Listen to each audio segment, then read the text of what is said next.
Good morning, everybody, and welcome back to my channel. Today, we're going to be discussing 5 holy places in the state of Utah that are not affiliated with the Church of Jesus Christ of Latter-day Saints. Now, Utah, of course, is known for being a predominantly Latter-day Saint culture, and all the temples that do result from that. And we are actually going to do a video here pretty soon that talks about the temples in Utah. But today I wanted to do something a little bit different and talk about a few of the places I've been to that are not from that religion. And in fact, only one of them is even Christian at all. It's not a top 5 per se. I personally haven't been to enough to develop really a top 5 of these sorts of places, so it's just kind of a random 5, but I felt that they were all really worth discussing, and so let's go ahead and jump right in. Our first one that we're going to talk about is the Sri Sri Radha Krishna Temple in Spanish Fork. Now, you wouldn't necessarily jump to Hare Krishna when you think about Utah, obviously, but the Spanish Fork Temple is really quite spectacular. If you live in the Provo area, you might actually have even been there before. Please tell me if you have. If you haven't, highly, highly recommend it. This is also known as the Lotus Temple. It was built between 1998 and 2001, so it's only about 20 years old. It was built in the traditional style inspired by the Rajasthani architecture of India, and it really does look like someone took a building from India and just stuck it right in the middle of the desert in Utah. You never know, just by looking at a picture of it, that you were anywhere but India. It's really, really well done. Beautifully carved, gorgeous towers, stunning, stunning building. It's set on a hill a little bit, so you can see it before you get there, and the grounds are pretty extensive. You can wander around, you'll see live peacocks, you'll see llamas, they've got a couple of macaws, and that sort of thing. Now, on the interior, it's one of the most beautiful interiors I've seen in Hare Krishna temple so far. I can really only think of one in this country that personally for me beats it out, but it's pretty stunning inside as well. They've got a beautiful chandelier and this blue ceiling, and of course you have the gods, the depictions of the gods that are always dressed very colorfully. And one of the things I learned a couple of years back was that they actually have priests or monks, however you want to term it, whose job it is to actually dress the gods. And so they have a bunch of different outfits that they'll rotate through. So every time I've gone, I've seen them in different colors, which is kind of fun. Now, despite this area, again, being very predominantly LDS, it's about 80% LDS in that particular area of the state, they were still very, very welcomed within the community. In fact, the church itself gave them a $25,000 grant to complete that temple project, and students from Brigham Young University also volunteered their time to help building of it. This was really a community effort, and the community does take great pride in it. Now, if you do get a chance to go, I would recommend trying to go in the spring, when they have their Holi Festival. Holi Festival, or the Festival of Colors, is a traditional Indian festival, and the one that's held at the Spanish Fork Temple is the largest in the Western Hemisphere and one of the largest outside of India itself. So if you really want a taste of Indian culture, go to the Festival of Colors. It's fantastic. You buy a few bags of colorful chalk and you just throw it at people, and it's really fun. People have a blast.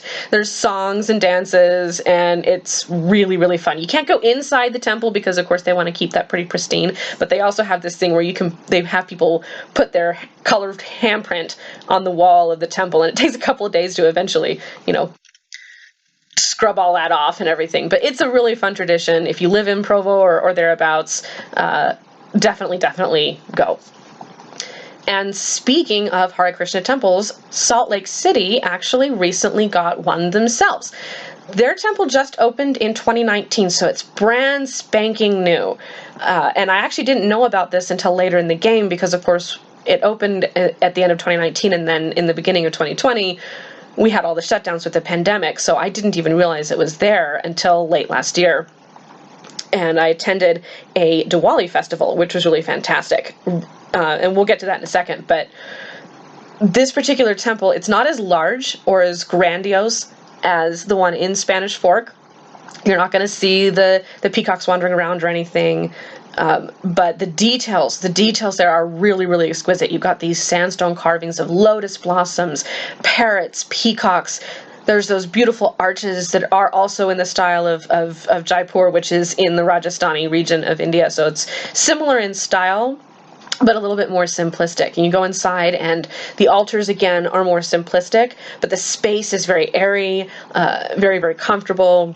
The Diwali celebration I attended, it was standing room only. You could barely move, and it was wonderful. The Diwali festival, which is held in the winter, usually in around December, and is a festival of light versus color. And they told stories, they had dances, they talked to people who were not of that faith about what that particular festival means. Again, it's a huge, huge festival in the state of India. Pretty much everybody celebrates it. So again, one of those places that I would definitely recommend going and seeing a festival at that particular Hare Krishna temple. Moving on to something that's similar to the Hare Krishna, but not quite the same, you have the Sri Ganesha Hindu temple in South Jordan. Now, technically speaking, the Hare Krishna is an offshoot of the Hindu faith. The Hare Krishna worship Krishna as a monotheistic religion, whereas Krishna is only one of the gods in the Hindu faith. And the Hindu temple in South Jordan is dedicated to Ganesh, who is the god of wisdom and knowledge and the remover of obstacles. Ganesh is commonly shown as having the head of an elephant, and you do see that at this particular temple. The temple itself is actually really close to the Jordan River temple, the Latter-day Saint temple, Jordan River, but you would never know it's there. I mean, it's really hard to just run into. You have to know exactly where you're going, so it's a little bit hidden. But it's really nice once you get there. The building is pretty simple and plain. It doesn't look like much, but the top of it has this gorgeous golden tower. And I went at sunset, and then I later went the next day, right as morning broke and the pigeons were playing around it. It was actually kind of fun. It was really, really cute. The interior has about 14 shrines. I did not get to see inside. They don't allow photos inside, so I didn't get to do that. But I did step inside for a little bit. There are 14 different shrines on the inside of the temple, each one dedicated to a different Hindu god. So if you happen to be going to the Jordan River Temple some evening, and do you want to see a Hindu temple in Utah, there's one right there. Our number 4 is kind of a fun one for me. I bet you didn't know that there is a golden Buddha in Ogden, Utah. In fact, there are 3. This is Wat Shemangkolvararam, and I have probably seriously butchered that particular pronunciation, so you'll have to forgive me for that. But they do have 3 golden Buddhas. One of them is on the exterior, very, very nice, kind of a nice way of entering the complex. And then you have the golden Buddha that is currently being used as a shrine while they're finishing the building of the temple itself. This is going to be more than one building, and they're in the process of building the second part of the temple, which will house the largest of their golden Buddhas. So far, this has taken 11 years to build. It was officially opened in 2017, and because it's still in the works, I'm definitely going to have to go again. And I don't know if I've told you guys before, but I really have fallen in love with Buddhist Wats. They're pretty impressive.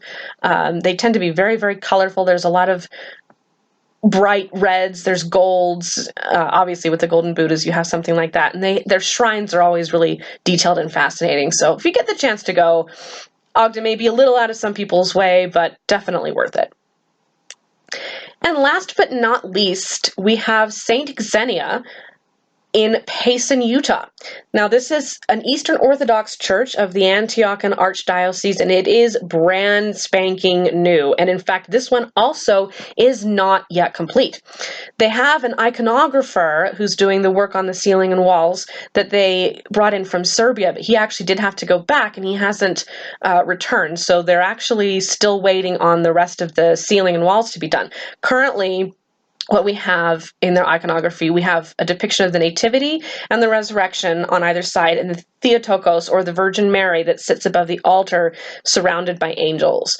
And eventually, I do look forward to them finishing the ceiling and everything, because it's so far what's been done is spectacular, but I would like to see the completed work, and I can't wait till that's done. The exterior has these beautiful golden domes, those 3 golden domes with the Byzantine crosses. They add a lot of shine to that simple wooden exterior.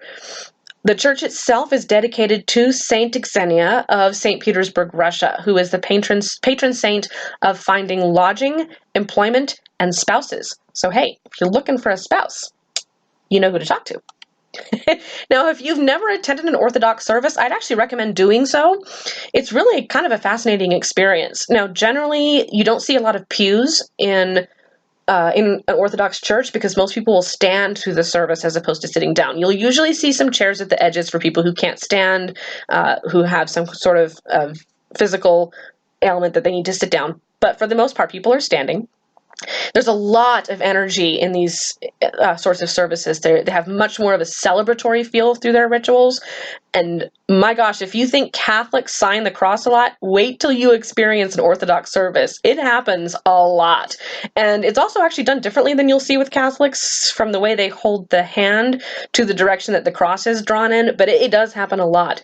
And the cool thing is that the majority of their services are actually done through singing, typically a cappella. You won't usually find an organ in an Orthodox church, which is something that I actually only recently learned from touring St. Xenia with one of the, actually the priest's son was the one who took me through and talked to me about this particular church. So yeah, I hadn't even noticed that before, but you don't see organs very typically you don't see organs in Orthodox churches of any kind. And when I thought about it, it's like, oh yeah, they usually do sing this a cappella, but it is a powerful experience. Again, this is one of those things that I highly, highly recommend doing. So that's definitely one I'm going to have to go see again, and hopefully they're able to get their Serbian iconographer back in the very near future. And that's my 5 places. We got 2 Hare Krishna temples and a Hindu temple, a Buddhist temple, and an Orthodox church. All fantastic places in Utah, every one of them worth a visit. I hope you guys enjoyed this video. Please give it a like, comment, and feel free to subscribe to the channel, and we're going to get some new stuff out to you real soon. Yeah, you guys have a great day.